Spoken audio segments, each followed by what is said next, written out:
The idled assembly plant in Belvidere could reopen its doors in 2027 as Stellantis announces plans to spend $5 billion on the plant.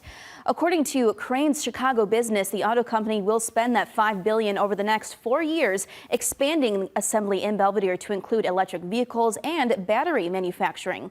Stellantis will also spend $1.5 billion to repurpose the plant to assemble a new electric mid-size truck starting in 2027.